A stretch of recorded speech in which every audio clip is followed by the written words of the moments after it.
the Over and Back Classic NBA podcast. I am Jason, and with me as usual is Rich. Hello, Rich. It's NBA Finals. I never thought we'd get here, believe it or not. In October, yeah. It's, of course, October, but, yeah. hey, whatever. I guess tomorrow's October, yes. Yeah, so, the season's supposed 30th. To start, but, yes. I guess, so we're just coming back in another month, right? Yeah, exactly. End of October, we're ready to go again. All right, guys, let's go. All right. Yeah, good job. Yes, of course, it is the Miami Heat and Los Angeles Lakers who are playing each other in the NBA Finals, which is about to start as we're recording. Of course, we'll catch up with it later. But we wanted to, much like we did for the Conference Finals, we wanted to talk about the prominent players who played for both teams. And of course, you think of, guys who played for the Heat and the Lakers, some prominent names come to mind, Michael Beasley, Derek Williams, guys like that, important guys, we're not going to talk about them. We're going to focus on, still important, but not, a little bit less remembered than the big stars, like right, your Beasleys, for instance. Yeah. Right. So, like there's the legendary guys like Samaki Walker and stuff. And sure. It's like everybody knows everything about Samaki Walker already. Like, what are we going to do for, what Smush Parker content can we really give you guys that you don't already know? So we didn't even bother with those guys, because there's just no point. Rory Sparrow. We talked about him last episode. How many times are we going to talk about Rory Sparrow, for God's sakes? Many times, yeah. We actually should do an episode on Rory Sparrow. We do, yes. I didn't mean to besmirch Rory Sparrow. I apologize if it came off that way. I love Rory Sparrow. Right. I just, Right. I mean, I think Bird-themed last names, episode will that's true. Rory yes. Sparrow, Larry Bird, yeah. I'm sure there are others. I can't think of any. My brain is now completely unfocused on this Heat Lakers, and now my brain will only be thinking of bird-related last names in NBA history. So that's good. I'm trying to. Okay, I got it. We'll worry about that later. We'll put that down the line. We'll kick that can down the line. I got to take my head out of that because my head is only thinking of guys with like Hawk and Condor and like I gotta okay. Yeah, we had a lot of Hawkins there, so oh my god, if we had Hawkins, it's gonna be tough. Percy Hawkins, yeah. Oh man, Connie Hawkins, Hawkins. Oh, right. Jeez, we're gonna be here all day. Oh. All right. Well, let's focus. It's been a long day for both of us, I think. So, yes. So I guess we'll focus on the trades between the two franchises. Only 3 in their shared histories. A reasonably low amount. Yeah, it is pretty low, and they're not really any. I mean, there's one obviously huge trade here, but yeah, the other one's not too ridiculous, but pretty. So we'll start out June 25th. 2009 is actually kind of a relevant player here for the bubble and the current NBA playoffs we have going on here. So the Los Angeles Lakers, they trade Patrick Beverley. Yes, he was a member of the Lakers, or sort of on the Lakers, kind of, sort of, not really. Traded Patrick Beverley to the Miami Heat for cash and a 2011 second round pick. Something named Ater Majork was selected, so I don't know who that is. And this is a very relevant trade because the Lakers, they had 0.0 win shares. And they trade that for 0.0 win shares because neither man did anything for the teams that they were traded for. So Beverley, he spent 2 years in Europe before he debuted in the NBA with the Rockets in January 2013. So he doesn't play for the Lakers. He doesn't play for the Heat. He eventually does play with the Rockets and then carves out a very good, still going NBA career at this point. But for both the Lakers and the Heat, he is irrelevant. And I don't know who or what Ater Majork is, but I might not even be saying that correct. But who cares? Because no one's ever going to remember or care about. Well, Rich, you majoked me into that one. So is it Majok? Is it Majok? Majok? I don't know. That was not a very good Majoke, to be honest. But yes. So next, you mentioned, of course, the most famous trade out of these. July 14th, 2004, the Lakers traded Shaquille O'Neal. Oh yeah, we forgot to mention Shaquille O'Neal, a kind of important player in the shared histories of the Lakers. I suppose. Yeah, I mean, kind of, yeah. In terms of like winning championships and being a star, but like Samaki Walker, Brian Grant, like these are the people you want to talk about. So. Sure. I mean, did Shaq have? He doesn't have a bird name, so it's true. Really, so what's even the point? Yeah. Right, there's not much of a point. It's true. Yes. Shaquille O'Neal traded from the Lakers, who were, coming off 4 finals appearances in 5 years and 3 championships. Obviously, Shaq Kobe beef. We've talked about that in the past. Goes to the Miami Heat for Caron Butler, Brian Grant, Lamar Odom, and 2 draft picks, one of which became Jordan Farmar, a fairly prominent player, of course, for the Lakers during their later championship years. Interestingly enough, the Lakers traded 97 past win shares for 69.1 future win shares.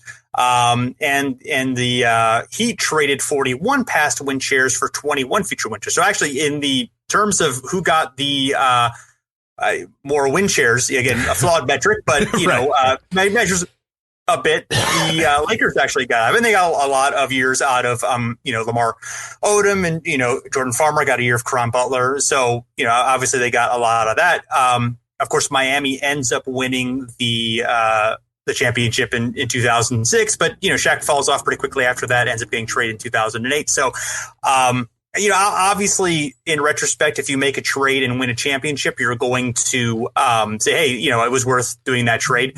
But do you think there's a conceivable possibility that the Heat keep, they have Dwayne Wade, they keep Caron Butler, they keep Lamar Odom, and they end up long-term actually having a better run than just one championship? I'm not saying likely, but I'm saying, can you conceive of that possibility? Yeah, maybe. But it was, I mean, Shaq did come in and he was still great. Like it wasn't until that final year really, or the final full year when his body started to break down, and obviously the final half year where he gets traded. I don't know. Like, yeah, I see your point there. I definitely see what you're saying, especially with someone like a Lamar Odom, who had just kind of come into his own at that point, as well.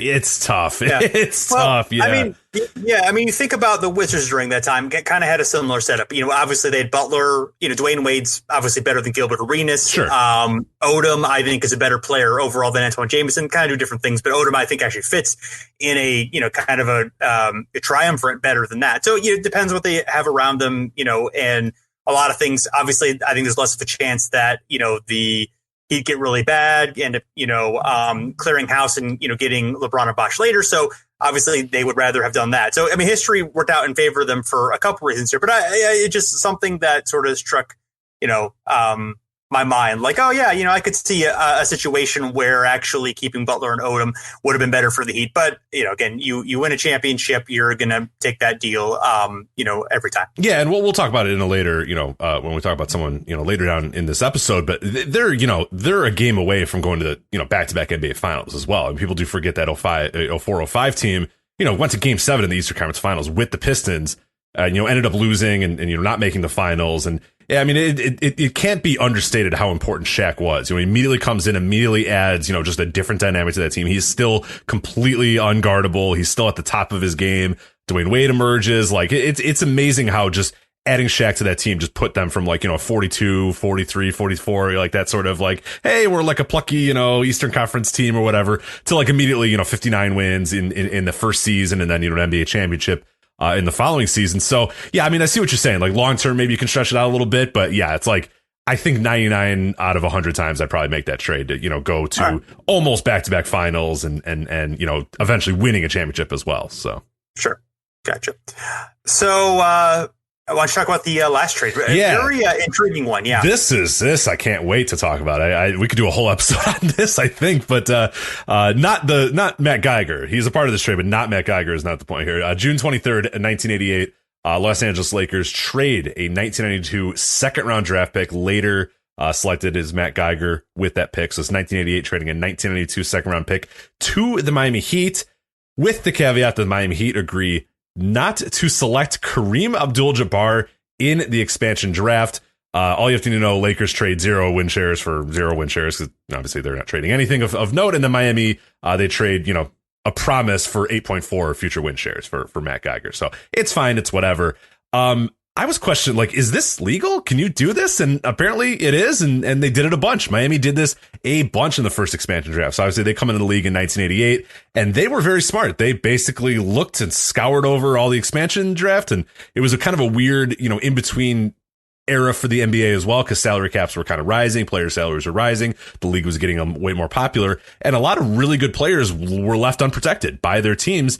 And the way around this, or the way that, teams could keep their good players, but still, sort of, circumvent the salary cap and make sure that their good players didn't get picked up by expansion teams, was essentially say, hey, Miami, you want a second round pick in 9 years? And they're like, yeah, sure, we'll take it. So, they did a bunch of these. So let's talk about a few of these here. Miami Heat agreed to not select Bill Wennington, Uwe Blab, and Steve Alford from the Dallas Mavericks in exchange for a 1988 first round pick, actually, which is pretty interesting. So the Mavericks only protected 8 of their 12 players, or they had already protected 8 of their 12 players. They did this. Miami Heat says, okay, we're not going to pick Wennington. We won't take Blab. We won't take Steve Alford. And it ends up with Miami Heat taking something named Arvid Kramer. And if you don't know who Arvid Kramer is, join the club. Nobody knows who Arvid Kramer is. He played only 8 games in the NBA, and the last time he played in the NBA was 1979 and 1980. So, yes, that is amazing little note here. He was actually selected first overall in the 1980 expansion draft and never played for the Mavericks. So a 2-time expansion draft draftee and never played. Yeah, number 1 overall draftee, nonetheless. Yeah. So that's that's incredible. So there was a bunch of these as well. So Miami Heat agreed to not select DJ Dennis Johnson from the Boston Celtics in exchange for a 1988 second round pick. They also agreed to not select Danny Young from the Seattle Supersonics in exchange for a 1988 second round pick. And then the big one is what we talked about here. The Miami Heat agreed to not select Kareem Abdul-Jabbar from the Los Angeles Lakers in exchange for that 1992 second round pick, who ended up being Matt Geiger.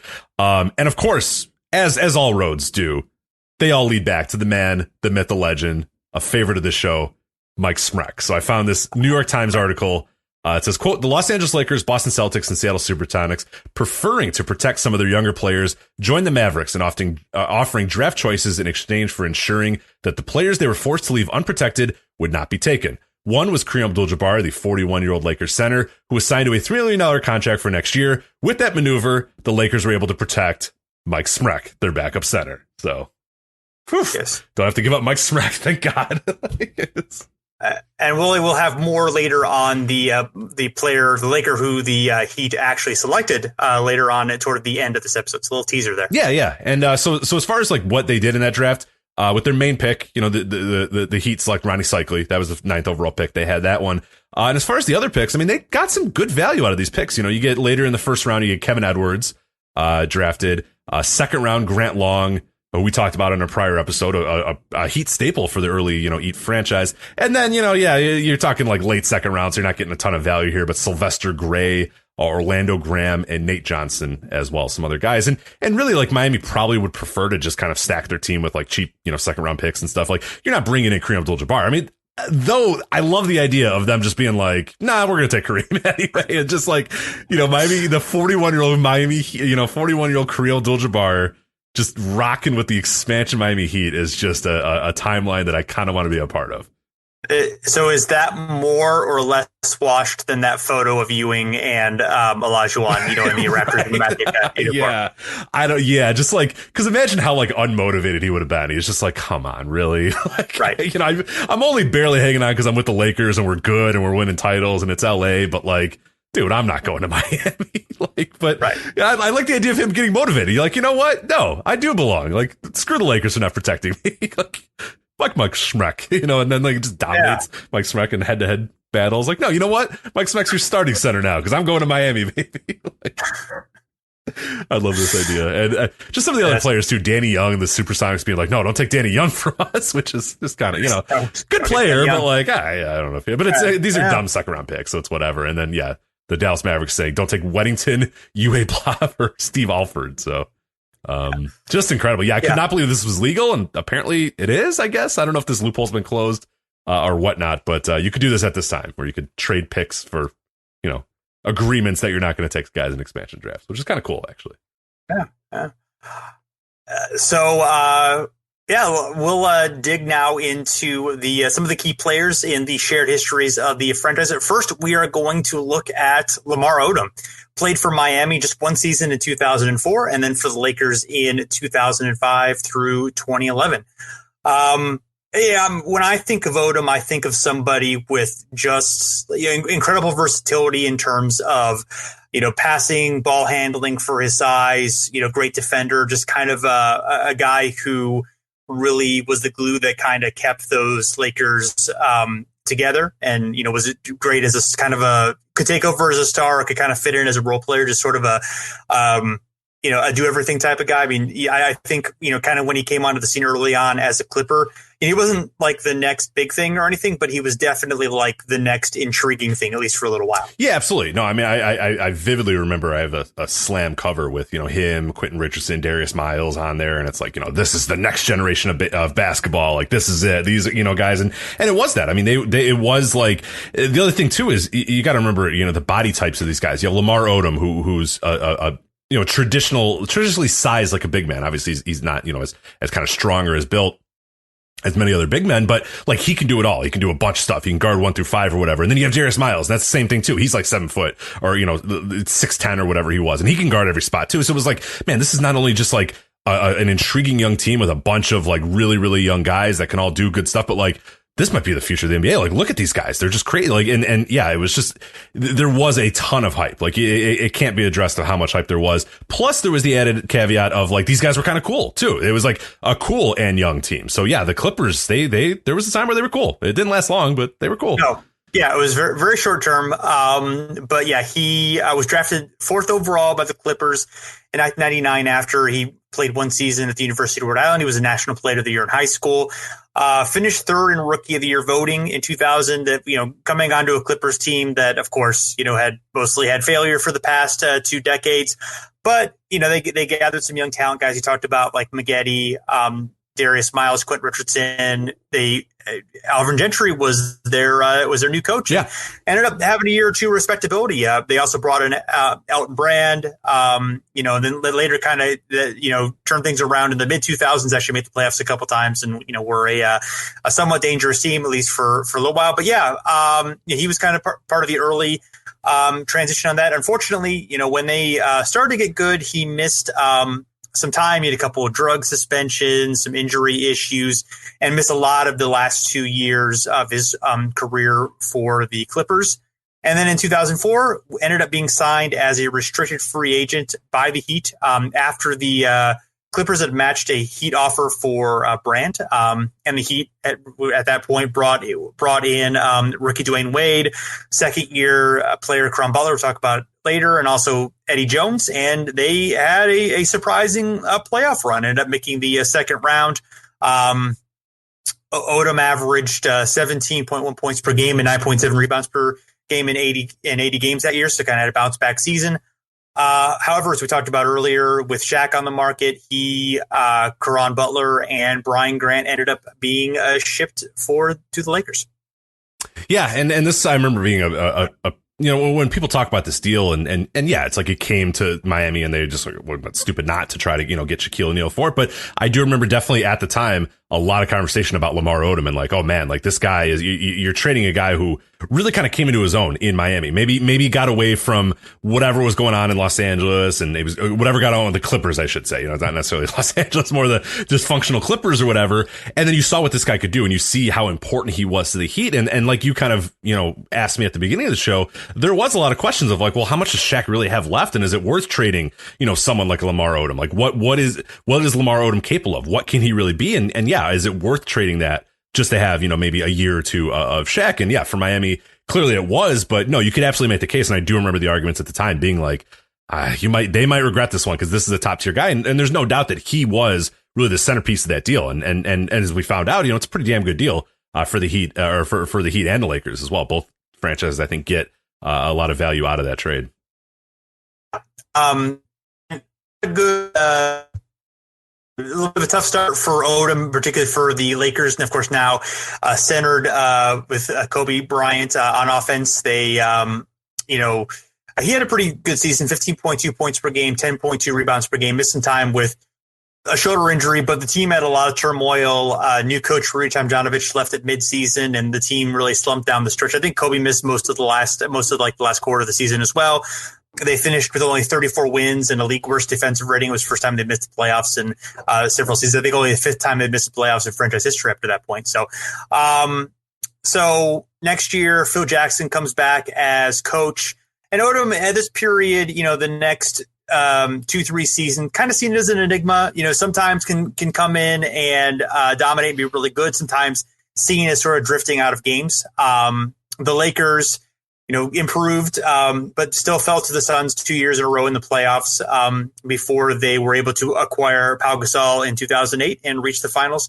It seemed that during that time, especially that 2008 year, Odom played particularly well with Andrew Bynum out of the lineup, which would kind of be a theme for the rest of his Lakers career. But definitely he and Gasol and Kobe, of course, really had a lot of chemistry together and fit well. And Odom, kind of ended up more, in the next couple years, kind of finding his role more and, contributing to, winning success. Yeah, definitely. Yeah. He became a guy who I think was, people had kind of always thought he, like I mentioned in Miami, we're like, man, this guy can become a star. This guy can be the leader of your team. This guy can do that sort of stuff. And I think, later the Lakers found their best success with him basically saying, okay, look, he doesn't need to be a star. He doesn't need to be a leader. He doesn't let's have him be a six man. Let's have him do everything. Let's have him be, and there's no doubt how important he was to those teams, but it was just like the big revelation was, okay, maybe this guy doesn't need to be, a featured guy. He's a guy who can just kind of work in the system that we have and work around the talented players we have. And then, that's where I think his tremendous success came from.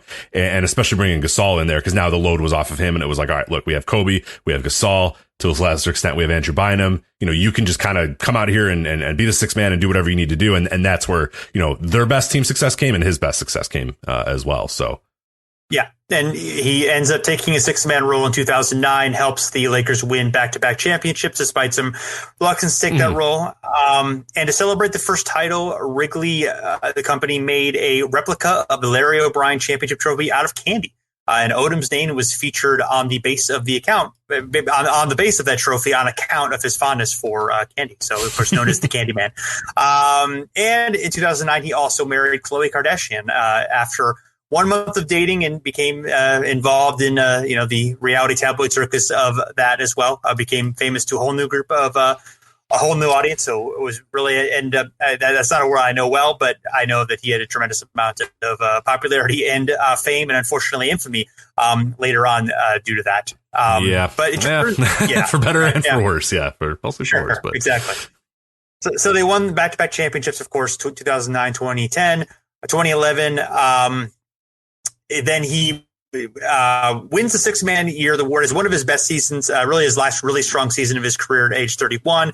The Lakers did end up falling in the playoffs. They were pretty much smashed by the Mavericks, who ended up winning the NBA championship as a pretty big surprise that year.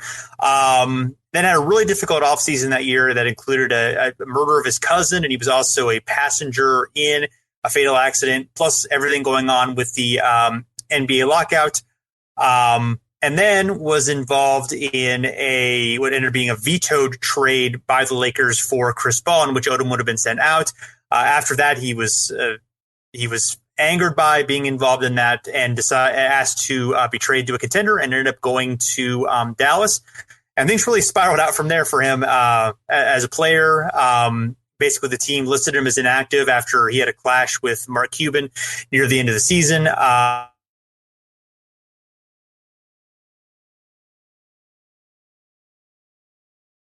Followed up the next year with the Clippers, went back to the Clippers for one season, played the full year. He played every game, although his numbers did improve a little bit, but still were definitely weak. And basically that was the end of his career outside of signing with the Knicks toward the end of the 2014 season, but not actually playing. I always forget about that Knicks thing until you brought it up, and I do remember it at the time. And, it being kind of like is this going to work? Is he even going to play? And we quickly found out he didn't play. Right. It was over at that point. So yes, it was over at that point. And unfortunately, post-career, best known for 2015, where he collapsed at a brothel in Nevada. He suffered kidney failure, several heart attacks, and strokes. Ended up being in a coma and placed on life support in a hospital. I mean, there were reports that he had passed away. I think people thought he was definitely going to die. But he was able to regain consciousness, and reports are recently that he was doing quite a bit better. He definitely had some fallout from that situation in terms of losing memory and other things, but. He's done interviews since then. It seems like hopefully things are better for him. I haven't really seen him in the news in more recent years, so hopefully all is good there. Yeah, which is probably a good thing that I don't know what he's doing right now. And I think that's probably a good thing, that we haven't heard of from him since then. So, but yeah, as far as I know, he is doing a lot better. So that is good. Yeah. So, that's Lamar Odom. We'll move on to our next person here. Eddie Jones. He plays for the Lakers from 1995 to 1999. Then he plays for Miami from 2001 to 2005. And then again in 2007. So we'll start out here. Selected 10th overall in the 1994 NBA draft. A quote from Jerry West at the time says, "We wanted the best pure athlete available, and Eddie was too good to pass up." And yeah, it's a pretty interesting draft, a pretty good draft. And Jones would go on to finish second among the entire draft class in win shares, trailing only Jason Kidd, which is, very, trailing Jason Kidd's nothing to slouch at. He's a very, Jason Kidd played a lot of years and was, quote, very good. So, other notables, in that, draft, it's got Grant Hill, Juwan Howard, Danielle Marshall, Jalen Rose, Leslie Person, Aaron McKee, and Glenn Robinson, who was actually the first overall pick, as well. But yeah, Eddie Jones finishes second among all those guys, in win shares. And, he starts out his career, the 94-95 season, has a productive rookie year for the, surprisingly competent Lakers. They win 48 games. They go to the Western Conference semifinals. The year prior, they had missed the playoffs for the first time since 1976. Kind of a weird year that year prior they had Randy Funn, as their coach, and, Magic Johnson was their coach for 15 games or 16 games or whatever it was. And, 94-95, Del Harris comes in, brings stability to the team, gets them back into the playoffs, and gets them in the mix as a contender again. And it's a really fun, interesting team. It's kind of one of my favorite, Lakers teams ever, because, you got Eddie Jones in there. He jumps into it. We're going to talk about a bunch of these other guys in this episode. Cedric Ceballos, he's on the team. Nick Van Exel, who we talked about in our prior episode. Vlade Divac is there. Eldon Campbell. Sam Bowie is kind of hanging out. Kurt Rambis is still there. It's like a very fun, interesting team. And they're, I think, a shockingly good team compared to, what I think people think is, hey, when Shaq arrives, okay, now the Lakers are good again. It's like, no, they were good. Like they were already pretty much there. It's just, they needed a little bit of retooling and sort of some extra talent there, but they were pretty damn good. Jones finishes fourth in Rookie of the Year and makes the All-NBA rookie first team that year as well. Then 94-95, he becomes the starting shooting guard. Averages 12.8 points per game. The Lakers push all the way to 53 wins. Magic Johnson returns. He plays for the team. They still lose in the first round. They lose to the defending and eventual repeat NBA champion Houston Rockets, which is, not really to slouch at too much there, but year prior, the Rockets had won. So they were defending, but not the repeat champions. Defending repeated champions, but they weren't the champions. Yeah, I misspoke there. They're not winning the title in 95-96. Obviously, that's the Bulls because Jordan's back. So. Yeah. And then I should note here. Oh, sorry. Go ahead. I was going to say, well, the Sonics too, obviously.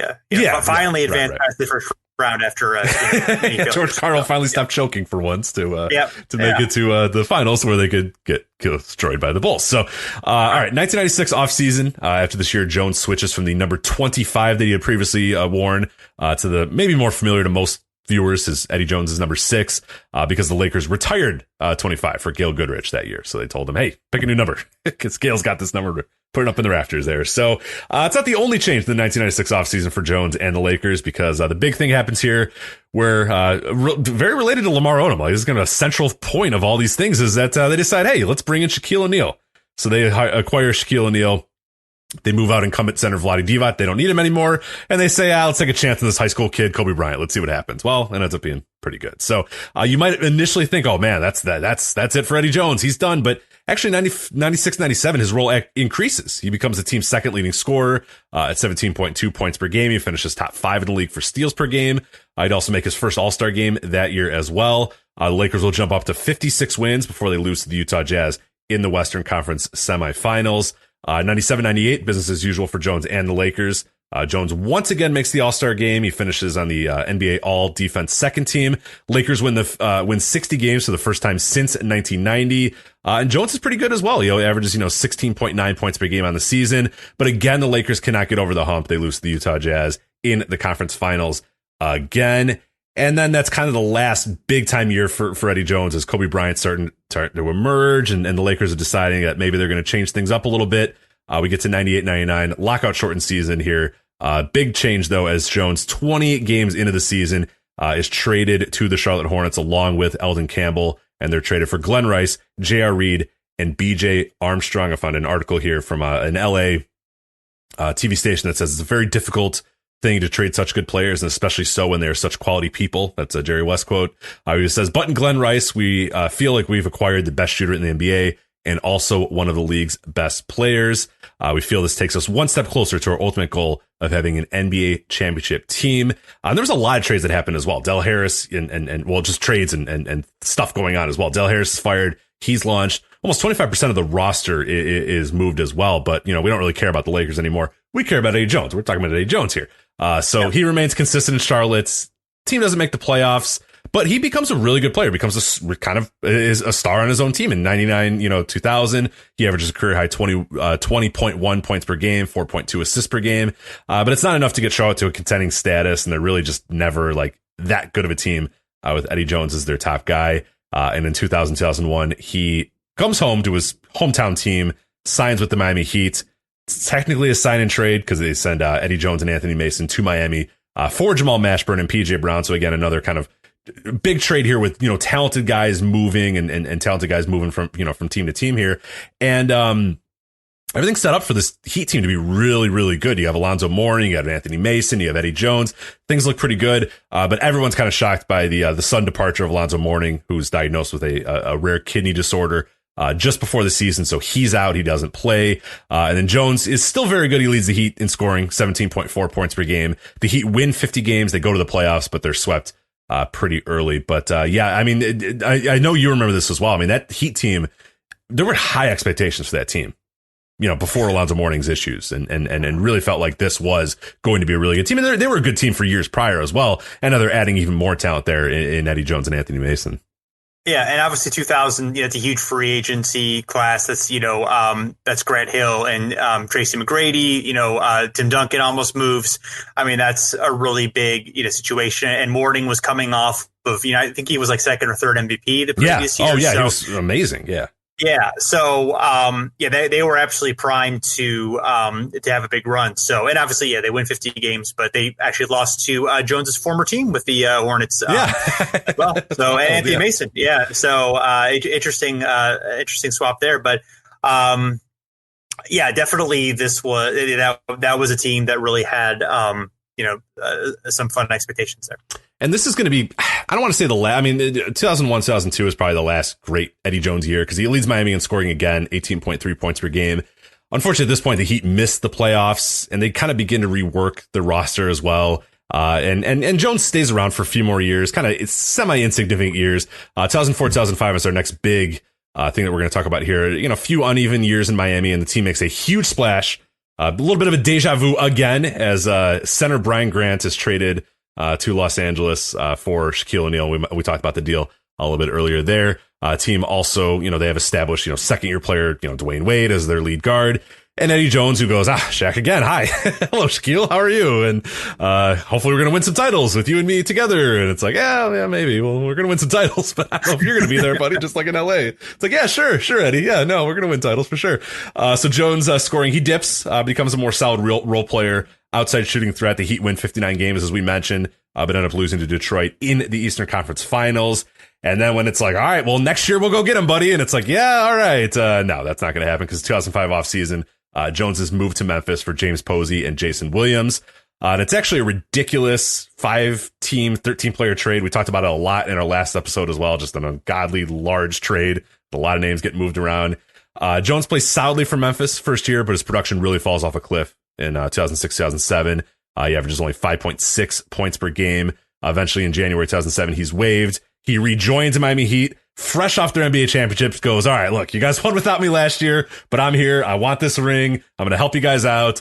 They get swept in the first round. So that doesn't work out very well. Then Jones, he ends his career. He has a 1-year stint with the Dallas Mavericks, kind of an uneventful 1-year stint, and then he eventually retires. So that is it. Freddie Jones, unfortunately, never gets a title, always plays on a team before or after they're winning a championship. So kind of rough.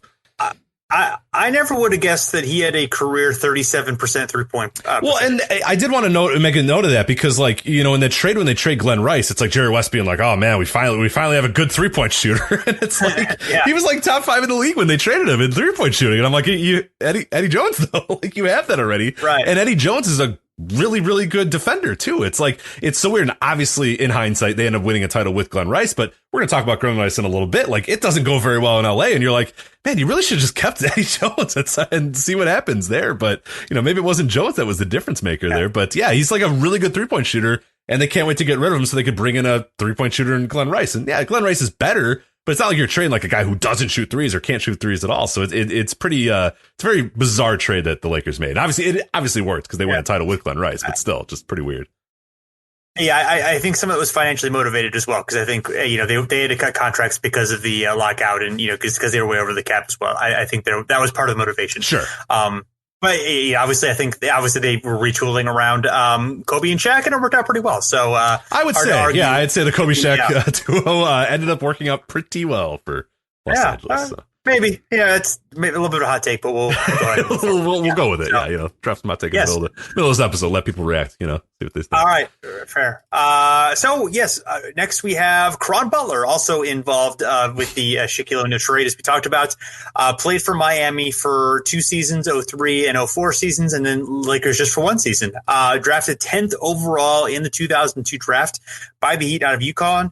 I think that Butler, in addition to his basketball career, best known for a few things. One, his habit of chewing on straws, which he apparently picked up back when he played AAU ball.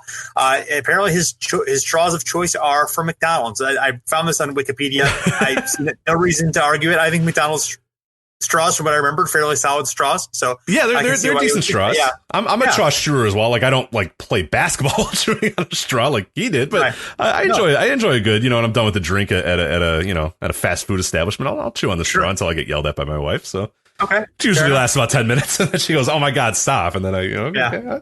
So I'm not addicted to it. It's just I like doing it. So something that Caron Butler is addicted to. Mountain Dew. Yeah, well, hey, kindred spirits there, too. I am basically Caron Butler, despite the fact that I'm a slightly shorter and just a little bit worse at basketball than Caron Butler. Otherwise, we're pretty similar.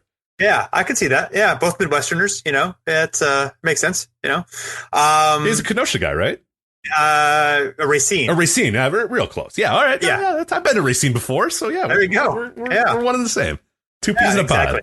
2 peas in a pod, yes. So, he said he, drank 6 12-ounce sodas a day. We'll wake up in the middle of the night to have one. So I don't do that. That's ridiculous. Yeah. Yes. So definitely there. But in terms of his NBA career, 2003 starts off really strong. Has a great rookie year. Named to the All Rookie First Team. Actually third, I believe, in Rookie of the Year voting. Averaged 15.4 points, 5.1 rebounds, and also finished 8th in the league in steals as a rookie. So the Heat, rebuilding at that point, not good as a team as we discussed, but definitely had a very strong rookie campaign. Next year fell off because of injuries, only averaged 9.2 points per game in fewer minutes. The Heat had greater team success, as we mentioned. Of course, Dwayne Wade and Lamar Odom coming in, and new coach Stan Van Gundy replacing Pat Riley. And they sent the New Orleans Hornets out of the Eastern Conference with a first round upset. That was the Hornets by losing that. By losing that series, they had to leave the Eastern Conference. Right, they had to go away. Never came back. Yeah, they haven't never come back since. Yeah, what a man. Who knew? I mean, nobody knew at that time how monumental that series was. But right. Yeah, I'm not sure how they ended up moving back to Charlotte because, of course, they're the Charlotte Hornets. So that was confusing to me, but I'm not going to bother looking it up because, I'm sure there's a very easy explanation for whatever's going on that we can find. That makes sense. Yeah. Yeah. So, there was that 1 year gap for the Hornets franchise. I don't know. It's confusing. I'm not going to look it up. Yes. Then he ends up going, of course, in the trade, aforementioned Shaq trade, to the Lakers. We discussed the turmoil of that season above, but he personally had a very good bounce back season, averaged 15.5 points per game, improved his true shooting percentage from about 400 to 529. So significant improvement there. However, the Lakers decided, well, we need a big man. So we are going to trade Caron and Chucky Atkins to the Wizards for former number 1 pick Kwame Brown. He's going to be the answer to their prayers as a big man. Also, they get Laurent Prophet and Butler, who would receive his Tough Juice nickname from Coach Eddie Jordan.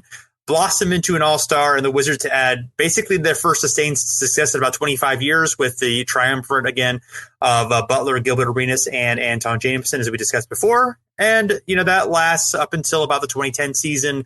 Butler makes 2 all-star games during that time. But things end up kind of going poorly there in the end, not really because of Butler, but more with injuries and with some questionable behavior from Arenas. Some shooties, some guns in the locker room, right? Some gambling and some, yeah.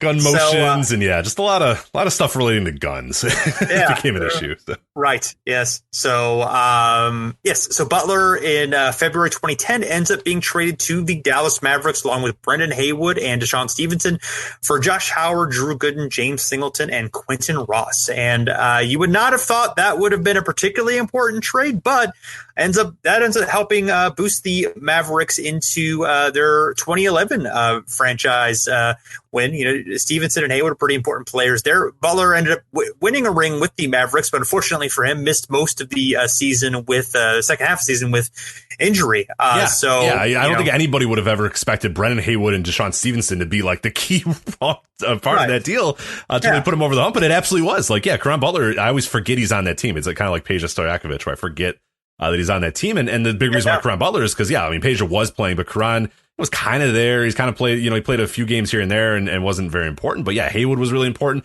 And Deshaun Stevenson was tremendously important to that team. So, what a great deal that all 3 of those players, in some way, shape, or form played a role. But particularly the 2 kind of throw-ins on the trade end up being more important than even the lead guy. Just a pretty, at least he got his ring. Hey, that's all that matters, right? Hey, yeah, absolutely. Yeah. There are a lot of guys on that team.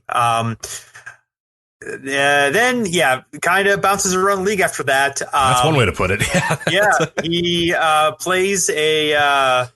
ends up playing a couple years with the Clippers, and they start to have some team success there. Of course, in the CP3 era, sort of brought in as kind of a role player there, and does that fairly well. Then ends up is traded to the Suns, but doesn't actually play there. There was the JJ Redick infamous deal kind of at the time. Right. Eric Bledsoe, I think, got moved in that deal too, if I remember correctly. Yeah, you're correct. And that ends up going to the Bucks, so hometown of near his hometown in Wisconsin. But that ends up being short-lived. Goes to the Thunder, then the Pistons. Is traded to the Bucks again, but doesn't play the second time, and then ends up ending his career with 17 games with the Sacramento Kings, who are just looking for veteran guys to fill out the roster. So,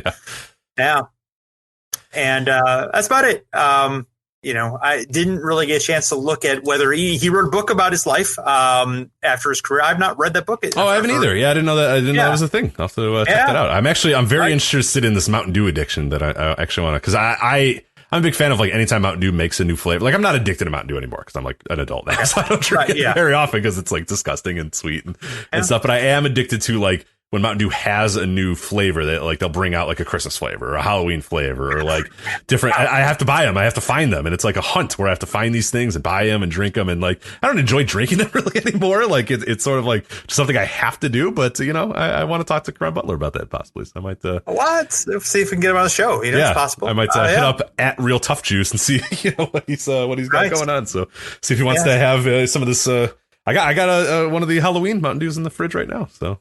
We can crack it open together and discuss it. Apparently, Butler, he worked at Burger King as a kid, and now owns 6 of the restaurants across the United States. So perhaps now Burger King. I'm sure he's chewing Burger King straws now, of course, right? Come on, he's got to be that brand. Right. He's like, I hate those McDonald's straws, but I'll tell you, Burger. But if I do remember correctly, Burger King straws are real big and thick. I don't know if those would be good chew straws, but maybe maybe not. They're good shake straws, though. They are fantastic shake straws, man. Yeah, right. I haven't eten dinner yet. You're not helping. All right, you're not helping my plan of having a salad while I watch the NBA Finals, which is not doesn't sound great, but we'll see what ends up happening. See how it goes. Yeah. All right. Let's talk about Glen Rice here. Oh man, Rice. Let's do it. Jeez, now I'm even more hungry. Damn, this doesn't work at all. Right. Talk about something else. Glen Rice. He plays with Miami from 1990 to 1995, and also the Los Angeles Lakers from 1999 to 2000. He's drafted in 1989 as the 4th overall pick by the second year Miami Heat.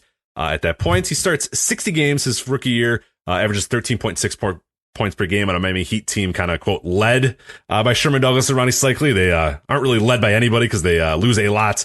They win only 18 games in that year, but Rice does make the all-rookie team. And by 1991, he's already pretty much a full-fledged star. He increases his scoring to 17.4 points per game. Miami Heat, they still stink, but at least they finally have a guy that can build around a young player, a good young player that feels like this guy's going to be the cornerstone of this franchise. And he does become that. In 91, 92, career year, he becomes the go-to guy in his team. His scoring rises to 22.3 points per game. He shoots nearly 40% from the three-point line. 155 threes on the year. A lot of big threes coming out from Glen Rice there. That's second best in the league. It's unbelievable that 155 threes in a single year is second best in the league when it's literally like a week of James Harden these days, or just a one playoff series of James Harden is essentially in that realm there. But that's good for second best in the league for the entire year. Best of all, Miami finally makes the playoffs. They do it, only winning 38 games. They go 38-44, but hey, they'll take it. First time in franchise history. Again, they're swept by the Bulls very easily because they stink and the Bulls are good, but hey, it's a playoff. Hey. They make the playoffs. Not that far into the 1988, they come into the league, and by 1992, they're in the playoffs. That's not bad. That's an okay turnaround. Sure. All those second round picks they acquired. That's what did it. So yeah, they didn't take UA Blob, but they made it to the finals. So hey, there you go. Hey. Good for them. I also love the ridiculousness of the Dallas Mavericks being like, whoa, don't take our players. It's like, you guys stink. Like, don't take our players. Yeah, actually, by then the Mavericks were good. 88, that was the year they made the Western Conference Finals. True. Yeah, you're right. They were still, it wasn't until later. Well, they should have maybe got rid of, you're right. I do want to not just besmirch the Mavericks at that time. By this point, by 1992, 93, they stink though, but yeah. Oh yeah. They really stink. But you're right. By 88, they were still pretty good. So sorry, Bill. Sorry, UA. Sorry, Steve Alford. Yeah. So they probably could have taken UA and probably things would have been fine. But, right. I understand, all right, let's go to 92-93 here. A down year for Rice and the Heat. They regress to 36 wins. They miss the playoffs. And Rice's scoring falls below 20 as they're trying to get Ronnie Cycli more involved in the offense. You need to get Ronnie Cycli more touches. You got to give the ball to Ronnie Cycli, that low post threat. You got to do it, yeah. You can't have Glen Rice shooting all these threes. It's not going to work. No, you need a big white guy in the paint, and that's what they decided with Ronnie Cycli. It's going to work. So it doesn't work. They miss the playoffs. Rice, he falls back a little bit. 93-94, they go, all right, Glenn, start scoring again. He has 21 points per game. And the team's getting pretty good, too. You got fellow sharpshooter, Steve Smith. You got Ronnie Cycli, Grant Long, Harold Miner, Baby Jordan comes into the fold. So you got him as well. You don't have Michael Jordan, but you got the closest thing is, non-union Mexican equivalent, Harold Miner. Yeah. So, so he'd have their, how many people will get that? That's Simpsons joke. You get that one, right? I do get it. Yes. Okay. I wonder if there's kids that listen that have no idea. I'm sure there are. Yeah. Well, I mean, in fairness, I don't think there's a lot of kids who listen to the show because I don't think there's a whole lot of kids who are interested pre-1990s NBA. Well, they're stuped. They should be listening. Get educated, kids. Get off your TikToks, Yeah. Get off your PUBG and your Fortnite and start listening to two dweebs talk about old NBA players. Right. Yes. Learn something. Anyway, they have their first winning record in franchise history this year. 42-40. Yeah, it's only 2 games over, but you'll take it because you're an expansion team. So Rice comes out of the gate with some really good early months of the season as well. He has a really, really good game. 38-point, 16-rebound game against the Boston Celtics on November 26th, 1993. But really an all-around good year for Rice and the Miami Heat. But unfortunately, they would lose to the Hawks in the first round. But hey, there's progress. Or sort of. So 1994-95, the beginning of the end for Rice in Miami, unfortunately. Rice does well. He scores 22.3 points per game, plays all 82 games. He wins the NBA three-point contest, defeating Reggie Miller. Thank God somebody defeated Reggie Miller. Anytime Reggie Miller loses, it is a good thing for the world. His most famous game of the year comes as well. He goes against Orlando. He scores a career-high 56 points per game on 20 of 27 shooting, including 7 of 8 from 3. Just kind of an all-time great scoring output there. Career high for Rice, only broke career high points and the shooting from 3 as well. Career high for Rice. He would eventually break it in 1999 when he would go 8 from 10 from the field in a playoff game against the Portland Trailblazers. But still a fantastic game for Glen Rice there. 1995 offseason, a lot of change comes though. The Heat bring in Pat Riley as their coach and GM, and one of his first moves is sending Glen Rice to the Charlotte Hornets for the aforementioned Alonzo Mourning.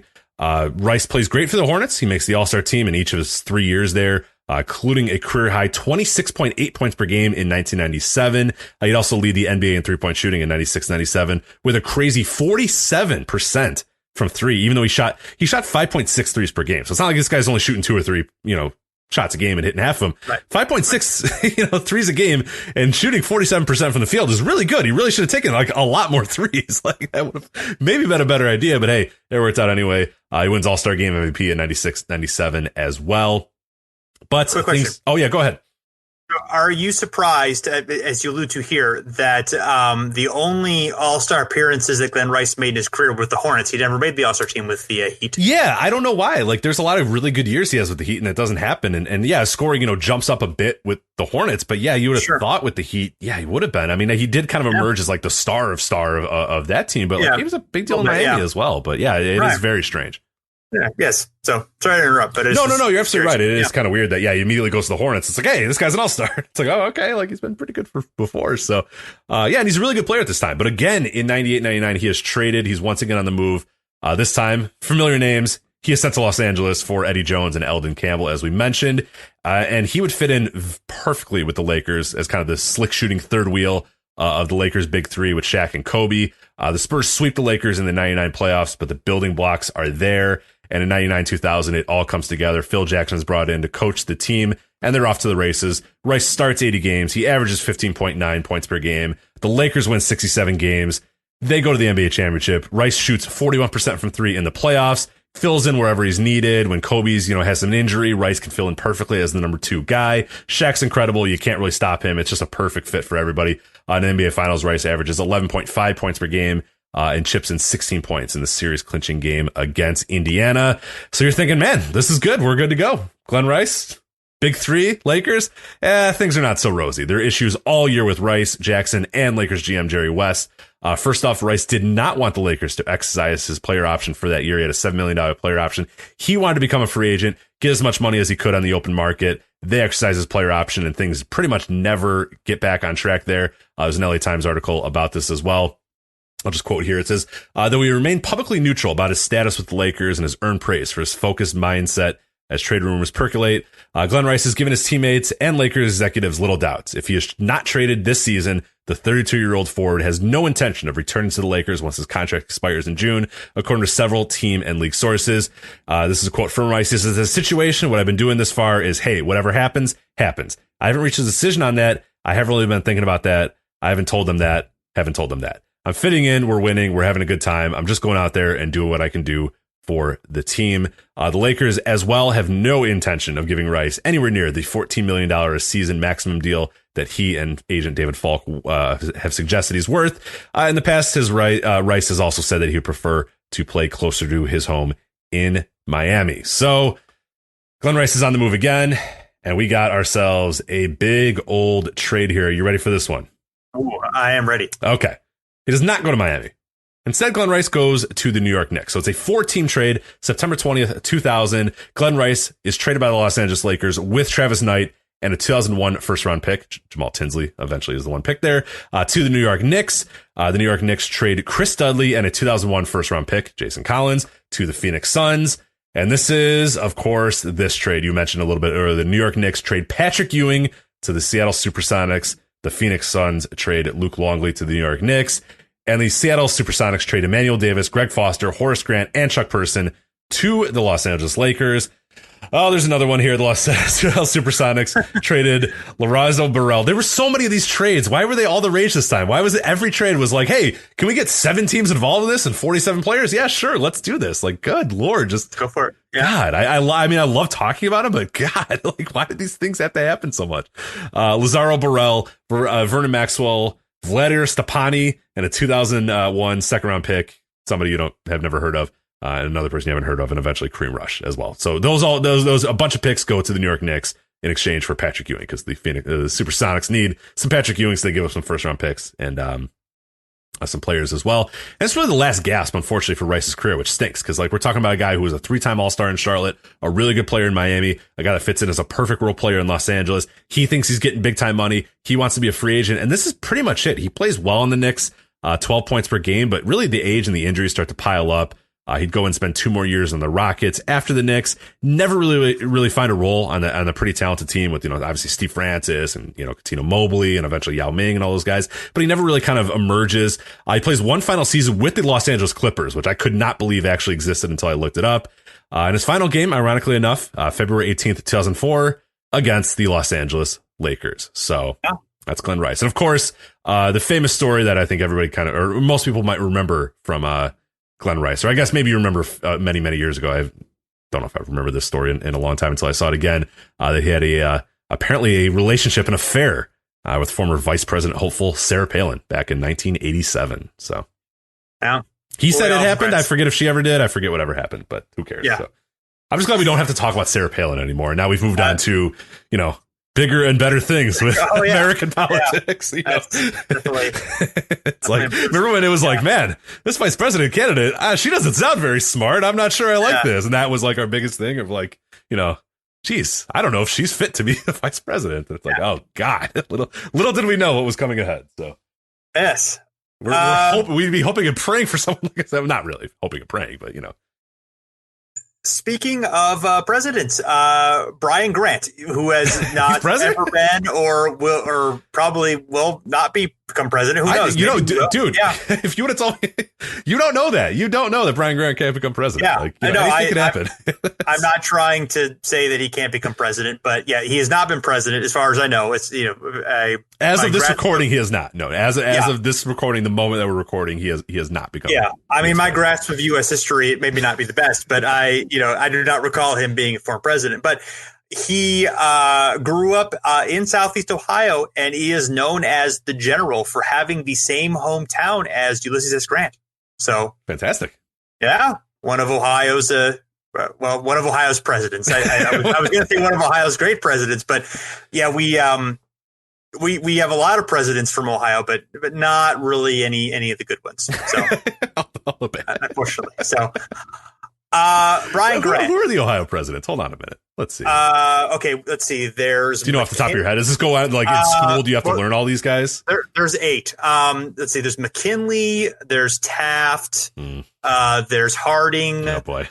I think Garfield was from Ohio. Yeah. This is not a good line. All right. Yeah. Well, 2 of them were assassinated. So yeah, this isn't good. Yeah, a lot of shootings, a lot of deaths. Yeah, Henry. Oh, okay. So yeah, William Henry Harrison. Yeah, I forgot Taft. William Henry Harrison. Okay, I didn't realize. Rutherford B. Hayes. Yeah, that's not a great lineup. I'll be honest. Yeah, Hayes, Benjamin Harrison, McKinley, as you mentioned, William Howard Taft. That's who I forgot. Yeah, Warren Harding. Warren Harding. Yeah. 1, 2, 3, 4, 5, 6, 7. I thought there were 8, but I only see 7. So I got Harrison, Grant, Rutherford B. Hayes, Garfield, Harrison, McKinley, Taft, and Harding. So there is 8. Yeah. Not great. Okay, gotcha. Yeah, that stinks. I see why they haven't given you guys any of them since 1923, because, Yeah, it's not great. Now, now in fairness, I don't, obviously you've been from Illinois, like the whole Land of Lincoln thing, like. It's lame as hell. No, I hate it. Right. It's like he barely, like, come on, guys. Yeah. He's like, no, and it's like on our license plates. If you go to like Springfield, there's the giant. I agree. It's lame. I'm not going to own the Abraham Lincoln thing. So fair enough. I'm sure there are other presidents from Illinois, right? Or they should. Yeah. Well, I mean, Barack Obama was from there. Okay. Yeah. He was okay. It wasn't too bad.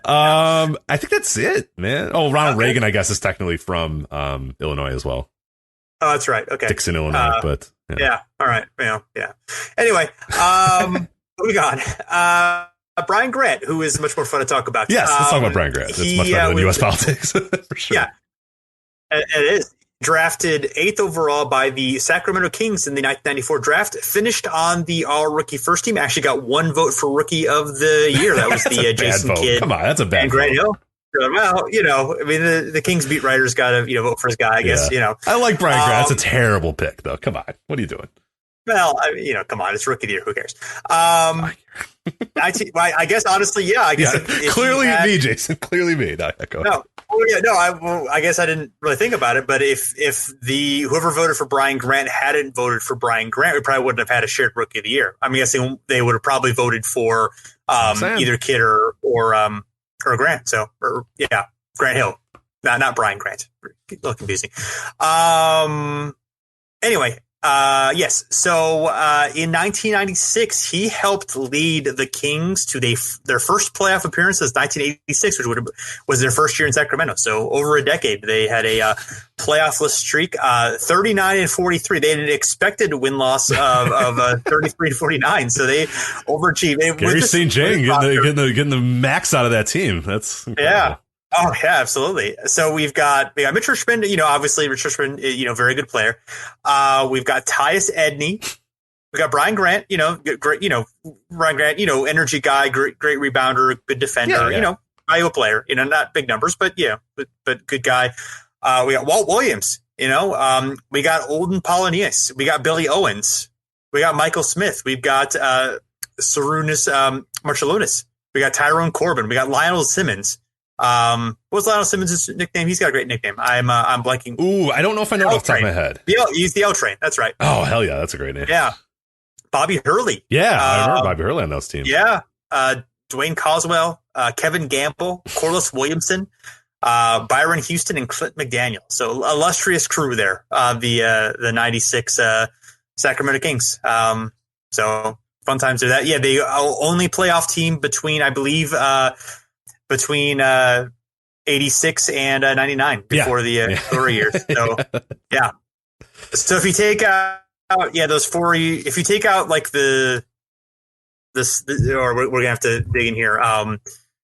Let's continue the Brian Grant before we disparage the Sacramento. Oh, you're trying to take out the Weber and Stojakovic years? Because I'm down, because then they stink. All right, let's do it. Okay, so if you take out the Weber and Stojakovic years, which, obviously that is a 8-year period.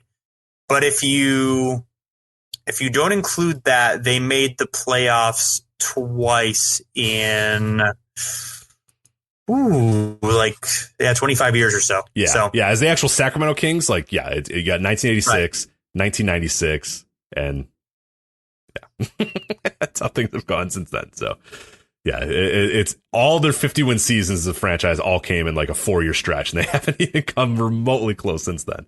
Not even 2 years ago they had 39 wins, and that was like, hey, here we go, man, let's go. It's really, really bad there in Sacramento. Yeah, I think they tied the record with him as the playoffs next season, if I recall. Congratulations. So yeah, the coaches, the body count here. Eric Musselman, Reggie Theus, Kelvin Nat, or I forget, what was his name? It wasn't Kelvin Nat. Kenny Nat.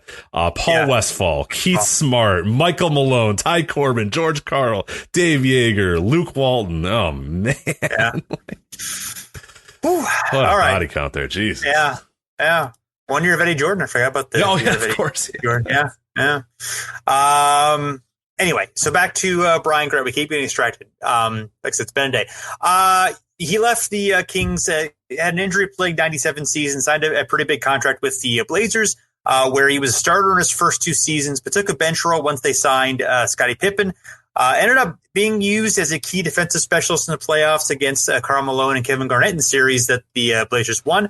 Unfortunately, the Blazers infamously lost a double-digit lead in Game 7 against the Lakers to miss out on a chance of going to the finals. Grant also won the J. Walter Kennedy Citizenship Award in 1999. So, very nice honor. Then Grant ended up signing a 7-year, $86 million deal. Good Lord. Get paid, Brian. Let's go. Yes, right. I guess maybe whoever his agent, Glen Rice should have gotten his agent. Yeah, jeez, man. And I looked at that money. I mean, I have no issue with player getting paid what he's worth, but good God, that's a lot of dough. Yeah.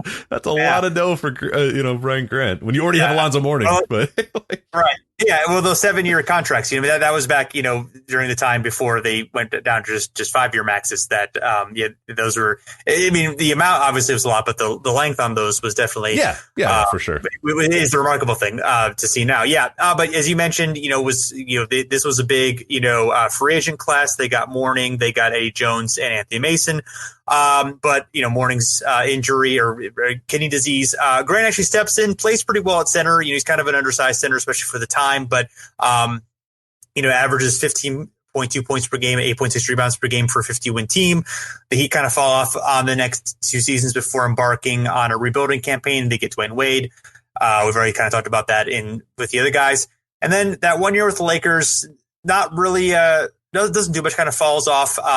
His production has missed, fall off for the Lakers. He ends up being released in the offseason, signs with the Suns and plays 21 games for them before retiring. Later is revealed that he was diagnosed with Parkinson's disease. He went public with that in 2009 and was included, in fact, in the trade that sent Rajon Rondo's draft rights to the Celtics. So he was able to save Robert Sarver a little money. Yeah, so an all-time Robert Sarver wants to save $500,000 deal. Right. And ends up losing out on Rajon Rondo. So perfect. Yes. Yeah, just perfect. Yeah. An interesting career for Brian Grant. I a guy that was very like memorable because like how do you not forget like anytime you saw him play, you like jumped off the page. Right. Lots of energy. Yeah. Big energy, lots of hair, lots of, he's always involved in everything. He's always like falling on the floor and getting a rebound and getting a loose ball or whatever. And you look at his career, not a super significant career, but a guy that I will never forget watching play for sure. Yeah. I mean, kind of like, I'm obviously not nearly as good, but kind of like the Dennis Rodman type energy. Yeah, exactly. Yeah, exactly. Yeah. That sort of template for sure. Yeah, so he, he's known after his career for his charity work for Parkinson's disease, and he has 7 children. So good for him. He's got a lot of money. He's got a big house, I'm sure, to house them all in. So that's good. There you go. Yeah. That's a 7-year deal, 7 kids. That works. All right, we'll move on to our next guy here, Cedric Ceballos, 1995-97. He is a Laker. 2001, he is a Miami Heat. Yes, he played for the Heat. I know. I barely remember it as well, and you probably don't either as well. I know you tweeted out a picture of him earlier, and I was like, who the hell is that? I'm like, is that Cedric Ceballos on the Heat? Yeah. And yes, it's true. We'll talk about it here in a moment. Second round pick, 1990 NBA draft, a great value for the Phoenix Suns at this time. He has the 8th most win shares among players in that draft, trailing only Gary Payton, Derek Coleman, Eldon Campbell, Tony Kukoc, Antonio Davis, Tyrone Hill, and Kendall Gill. But again, not a bad value for a really good Suns team to get, a productive player in the second round. He immediately kind of steps up and becomes a big part of that team. He's a part of course, the 1993 finals team. He's probably most famous in his early years is winning the 1992 slam dunk contest with his blindfold dunk. Oh, yes, that's right. Yeah. I don't know. I don't want to relitigate the 1992 slam dunk contest, but I don't know what your thoughts are on the blindfold dunk. I would require a rewatch on that because my memory of that is not strong. So he does like one dunk and he's like nowhere near it. He's just like, oh man, where's the basket? And then the next time he just goes and immediately hits it. It's like perfect, But he does one where he jumps like 14 feet too early and goes, oh, that's not where the basket is. Like, oh my, well, let's see about this. If this is where the basket is, he just does a perfect dunk with the blindfold. So I don't know. We'll have to relitigate that at some point, but that's not important. He gets a breakout year in 1983-94. He gets 19.1 points per game, and he's on the move. The Phoenix Suns are kind of rebuilding a little bit, and the Los Angeles Lakers are looking to get themselves some Cedric Ceballos, and it works because September 23rd, 1994, he's traded by the Phoenix Suns to the Los Angeles Lakers for a 1995 first-round draft pick. That first-round pick ends up being Michael Finley, interestingly enough. So a pretty good trade there for both teams, really. And he's really, Cedric more than anything is ready for a star role on the Lakers. And an interesting little wrinkle as well. This comes from the NBA Trades Tumblr blog, who we always put over because they do just an incredible job. But here's a little bit of a news article here. It says the 6'6" forward from Cal State Fullerton and the Lakers agreed on a restructured contract that allowed the trade to be accepted by the NBA league office. Ceballos gave back $350,000 of his $2.1 million salary to fit into the Lakers' $1.75 million salary slot. The Lakers would return the final $350,000 over the final 3 years of his contract as well. So pretty interesting little wrinkle there. But Cedric continues to be great with the Lakers. 94-95, he continues his career renaissance. He averages 23.5 points per game, 8.9 rebounds per game, 2 assists per game over his first 26 games as a Laker. He puts up 50 on the Timberwolves December 20th, 1994, and he's named to his first NBA All-Star game as well. He ended up hurting his thumb, so he actually did not play in the game, but ended up finishing the year at 21.7 points per game and 8 rebounds per game. But the weirdness is going to begin with the next year, 1995-96. Los Angeles has pretty high expectations with Ceballos, obviously as one of their top stars. We mentioned the team as well. You got Nick Van Exel, you got Eddie Jones, you got other talented players up and down the team. But Cedric Ceballos disappears from the Lakers in late March after playing only 12 minutes in a March 19th, 1996 game against the Sonics. Ceballos does not make the charter flight for the following game on the road against the Sonics.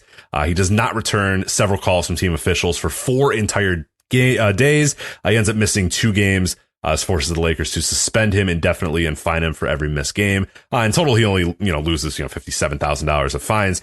But it takes a very weird turn as well. And I guess a turn that, like, most people were wondering, oh God, is he like okay? Is he hurt? Is he dead? Is he, in danger? And it ends up that he's not. But they do see him boating with his family. I don't know how to pronounce the lake. Hayavusu. I don't know what the hell the lake name is. He's on a lake with his family. That's all that matters. When he returns, he tells it was a family matter, and he does not disclose why he disappeared. The move is costly, though, for both the Lakers and Ceballos. Ceballos was voted out as his role as team captain. He also lost his starting position to Magic Johnson for a few games as punishment as well. And then one thing that irked a lot of people is he never immediately apologizes and never really kind of says anything and never really talks about it. So overall, though, he ends the year pretty well. Production wise, he stays there. He's at 21.2 points per game, 6.9 rebounds per game. But the Lakers lose to the Rockets in the playoffs. So what is your take on the disappearing Cedric Ceballos? I think we talked about it in a prior episode as well, but I don't remember what the other context of that was. But yeah, very weird thing going on. Right. Yeah. Really bizarre there. And you said it well. I don't really have anything necessarily to add to that, but definitely, quite the strange situation. And yeah, he was really he plays pretty well that year, but it's kind of after that point where, he was suddenly on the rise. He's 25, 26 years old. He's having strong seasons, makes the All-Star game. Seems like he's a guy who, could be a multiple time All-Star, really just entering his prime. And then his career, never quite the same after that. Yeah, weirdly, he's a guy who seems super reliable up into this point, and then he misses these team flight, and then he just kind of all goes off the rails for a little bit here. So we'll get to it. 96, 97. Shaq arrives in town. Of course, things get serious in LA. And Cedric Ceballos is one of the team's primary scorers, so expectations are super high. He suffers a partial tear of his patella just 8 games into the season. But the team, unfortunately, for Cedric, is largely fine without him because Eddie Jones takes on a bigger role. He starts scoring a little bit more. And then that Kobe Bryant guy, he ends up being pretty damn good. They end up finding out, hey, this high school guy we got is pretty good. And as Cedric's ready to return to the team, just as he's ready to come back from his injury, he's on the way out, and he's back to Phoenix. January 10th, 1997. He's traded by the Los Angeles Lakers to the Phoenix Suns for Robert Horry and Joe Klein. This is famously after Robert Horry did what we all want to do and throw a towel in Danny Ainge's face. So Cedric has a quote here. He says, "I'm happy to come back to where I feel appreciated, where I think my game is respected, and where they want me." So that's a pretty loaded quote there. Clearly a man not happy to be in LA, and he plays well for the Suns in the last half of the year. And this would kind of be his last productive run as a player, which is interesting. Like you said, he's good. There's no reason for him to kind of have the fall off he does, and all of a sudden he does. 35 games in the 97-98 season. He's once again on the move, this time to the Dallas Mavericks. February 18th, 1998, he's traded for Dennis Scott. Productive years in Dallas, semi-productive years, but the team is really kind of trying to work its way back to respectability. And then the emergence of Michael Finley, Steve Nash, and Dirk Nowitzki again lead Cedric out of the future plans, and he's traded once again, this time to the Detroit Pistons. August 29th, 2000. Eric Murdoch and John Wallace go with him as well. Christian Laettner and Terry Mills come back. And then finally, the reason why we're here, November 26, 2000, only a few months later, he's traded by the Detroit Pistons with a 2003 second round pick to the Miami Heat for a 2002 second round pick. All players that, don't really matter. These draft picks don't end up working out. It's Tommy Smith and Tito Maddox. You don't know who those guys are, and you don't care. And Miami, they're in need of offensive help. They, of course, had lost, center Alonzo Mourning to a kidney problem before the year. We've talked about that pretty much with every one of these players for some reason. And Miami is given a $3.9 million player exception to acquire a player and at the deadline, and they use that exception to acquire Cedric Ceballos. And Cedric Ceballos, it has some quotes here, and as well from Ceballos, again from the NBA Trades Tumblr blog. He says, "It's business. I found out at halftime. I know they're trying to build with young players." So at this point, Cedric doesn't really care anymore. He's like, whatever, who cares? This is the job at this point. There's some other quotes as well. He says, quote, "The trade was brewing for about 2 weeks, so I was watching the team trying to get a little bit of a head start. I couldn't wait for this to happen. Being reunited with Eddie Jones and Dan Marley, it's going to be great." Well, no, it's not great. It's not great at all. The Heat aren't very good, and Cedric plays only 27 games as a member of the Heat, 6.9 points per game, only 3 rebounds per game, and this is the end of the line for him. I don't understand. I don't get it why they make this player exception, $3.9 million. And then if you look at the player logs, he just barely plays. He doesn't even play. They don't start him. They don't really do anything with him. I don't know if it was he wasn't ready problem or Miami didn't know what they were getting. I don't know what it was, but yeah, it was very, very strange. He goes there, barely plays, pretty much, completely irrelevant for the Miami Heat. And that's the end of the line. He would go to training camp with the Nuggets in 2002. He'd be cut before the season would even start. And that was it. That's kind of it for Cedric Ceballos. He would eventually appear the 30th season of the Amazing Race. It'd be him and Sean Marion would be on that Amazing Race season. And as well, we have talked about this before, but I think the most important part of Cedric Ceballos' career is his contribution to the 1994 record called B-Ball's Best Kept Secret, which is a bunch of 90s NBA players rapping. Cedric Ceballos is on a track with Warren G called Flow On as well. And later on the track, You Don't Stop, along with Dana Barros, Dana Barros and Cedric Ceballos on You Don't Stop, as well as Warren G and him on Flow On. So that's that. So just a strange career from Cedric Ceballos. It's like, he's really good, and then he was just gone, and it just wasn't good anymore. And I don't really know why. I mean, he had the one injury, but he was like fine after the injury too. It's very, very strange. I just don't get it with him. Same with Eddie Jones too. All these guys were really good, and they're just really bad all of a sudden, and with no real reason. So I mean, some of them were age, obviously. I mean, Ceballos was a little young when he fell off. Eddie Jones was older by then, but yeah, maybe the injuries were a concern, or definitely, Ceballos seems like he was kind of a guy who was a little bit up and down, in terms of engagement and attitude and stuff. Of course he, went from Phoenix to LA to Phoenix, and, Gail Goodrich went from LA to Phoenix to LA. Oh, yeah. Yeah. I wonder if they ever talked about that. Right. So real symbiotic relationship there between Gail Goodrich. And, I wonder how many conversations Gail Goodrich and Cedric Ceballos had in their life. I hope many. They seem like they would get along well. So. I feel like, obviously Goodrich was the announcer for the Lakers for a long time, right? Oh, you're right. Yeah. Of course they've had to have had a conversation. They've had to have conversations. I don't know about that, but certainly they had conversations. So, anyway, so we're going to close out here with, of course, I think the most important player that we've all want to talk about. Oh, of course. Everyone's been chomping at the bit. Just let it out, Jason. People are waiting. Yeah. They know who it is. It's just, come on, let's go. Right. I mean, once the number one ranked high school player in the nation. Yeah. Yeah, of course. I mean, and people are screaming, like, just talk about this guy. Lakers, Heat, we know who you're talking about. He's a rapper too. He appears in a rap song. I mean, like, you know what I mean? Like, everybody knows who this guy is. So just whatever. Right. I mean, obviously, he's multiple-time NBA champion, rapper, number one ranked high school player. We all know who you're talking about. Just go. Come on. Yeah. Yeah. The BT Express, Billy Thompson. Yeah, of course. Yeah, I know. It's so silly we waited until the final guy to talk about him. But yeah. Right. One of four players who won a national championship one year, which he did in '86 with the University of Louisville, and an NBA championship the next year. Bill Russell did it, Magic Johnson did it, and Henry Bibby did it with UCLA in 1972 and the Knicks in 1973. So, yes, he was on the back-to-back championship Lakers teams. And also appears in the infamous Lakers Just Say No rap song with a duet with Michael Thompson, of course. So one of the choice lines is, "We're the Thompsons, but we're no relation, and we stand together for a drug-free nation." So.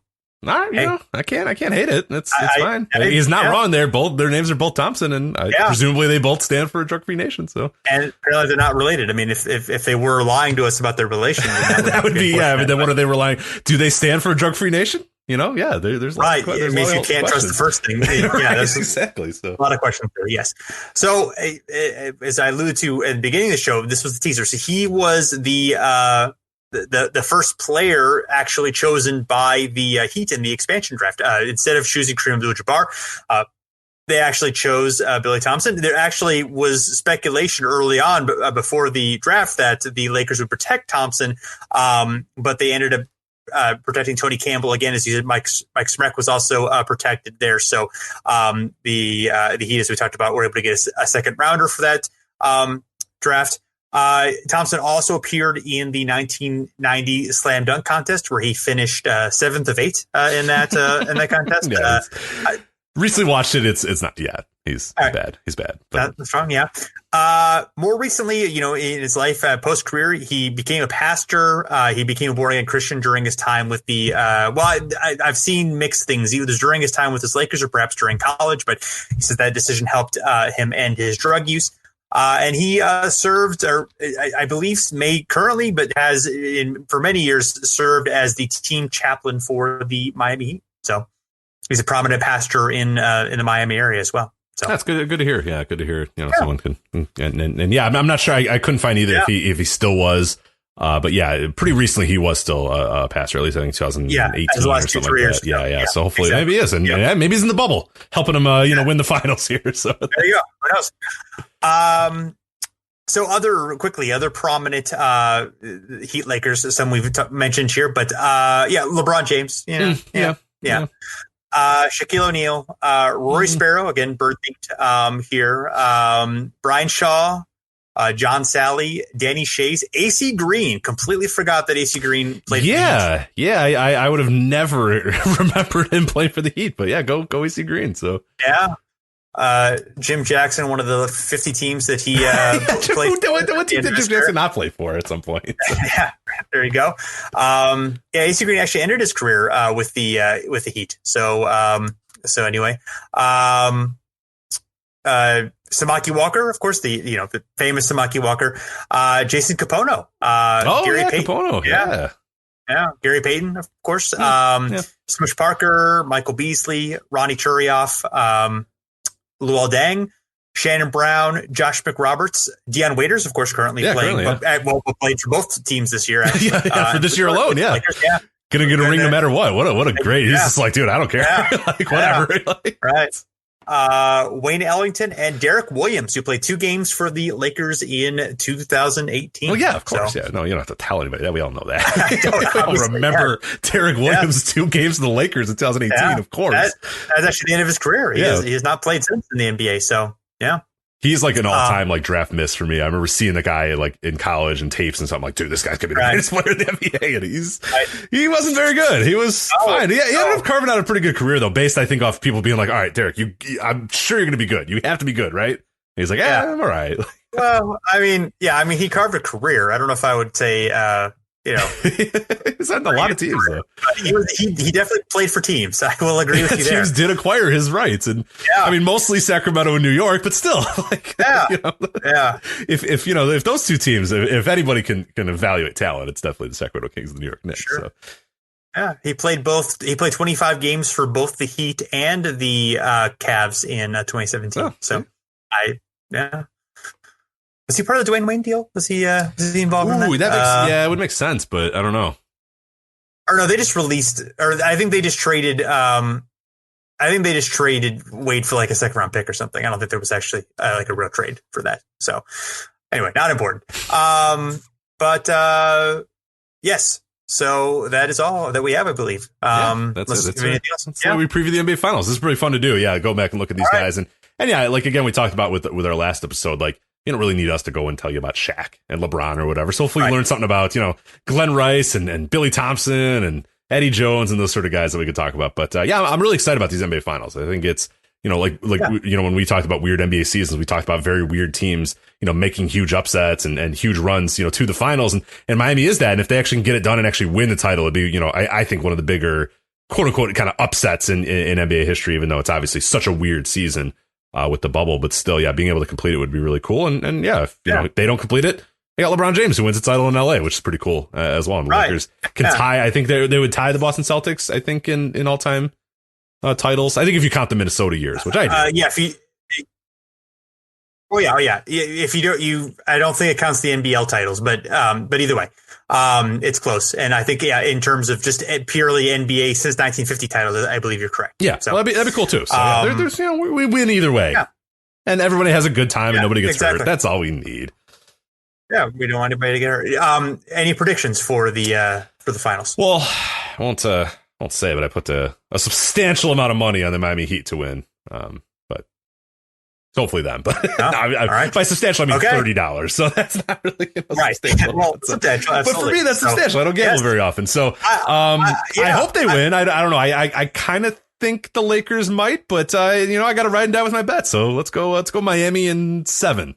Get a good 7-game series for Miami. I like the hustle of Miami. They're like the perfect bubble team. They just try really hard, and there's a lot of players that can shoot and stuff. Yeah, I don't know. I like the Heat, Yeah, they're scrappy. They've been fun. I mean, I'm not particularly inclined to support the Heat franchise, with my Pat Riley bias. They've been a lot of fun, and Butler's played really. I mean, they've all played really well. It's been really impressive to see them work. And Lakers have been great too. I mean, I think maybe because the expectations have been so high for the Lakers, since the bubble, they returned and they kind of struggled a little bit, initially in the bubble. I don't know if it's been appreciated how dominant they've been in the playoffs against the West. Honestly, against better teams, and which is kind of why I'm picking the Lakers. Although a lot of people, who are really smart are picking the Heat. I think the Heat definitely could win and could make it tough, and they can defend. They got a lot of versatility, but I don't know. I mean, I think in the end, the Lakers have the two best players in the series. Yeah, it's hard to. I did bet against it, but it's hard to bet against. Two. Right. When you talk about the best players in a series, and if one team has two of those guys, it's hard to ever bet against those guys. So yeah, and again, the Heat more than some of their parts, so they could definitely put it there. But I mean, the Lakers' role players, I think, have played really well and fit into. They have some vulnerabilities in terms of not being great shooters or other things. But I don't know. It seems like they've gelled pretty well, and I think it'll be a good series either way. Yeah, I'm really excited. Yeah, and I think it'll be like a tough 6-game series for the Lakers. That's my prediction. Oh, there you go. Yeah, I have trouble rooting for any Rajon Rondo team, so it's I hear you. There's a lot of guys I hate, and I have to kind of weigh the hating with the I'm like, man, Rondo's on that team, but I don't really like Jimmy Butler all that much. So there's a lot of guys I dislike, but Bam Adebayo is cool, and LeBron's cool. Yeah, in general, I've kind of in my older age, I'm just kind of I just want good games. I don't really care. You know what I mean? I don't really care. But now I do, because I got 30 scratches on the old Miami Heat. So let's go. Come on. Yeah, Tyler Hero. Let's do this. Yeah, I didn't place any bets on that. Perhaps I should have. But anyway, there's no betting company that's sponsoring this podcast, or else we could talk about it. But they didn't. That's true. Yes. They did in the past, but they're not paying for this episode. So no. So those who shall remain nameless. But they may have sponsored another podcast that I do. But that's fine. I'm not gonna plug it here. They didn't pay for this one, so screw them. All right. Yeah. Exactly. So. So everyone, thanks for checking us out. Lots of fun to do this. Hopefully you enjoyed, and hopefully you keep enjoying and the episodes. We'd love to hear your feedback. You can find us on Twitter and Facebook at Over and Back NBA. We're also at the Step Back at fansided.com, where you can find your episodes and all exciting things going on for your NBA Finals coverage. So check that out as well. And until next time, thanks for listening, and we're back again soon.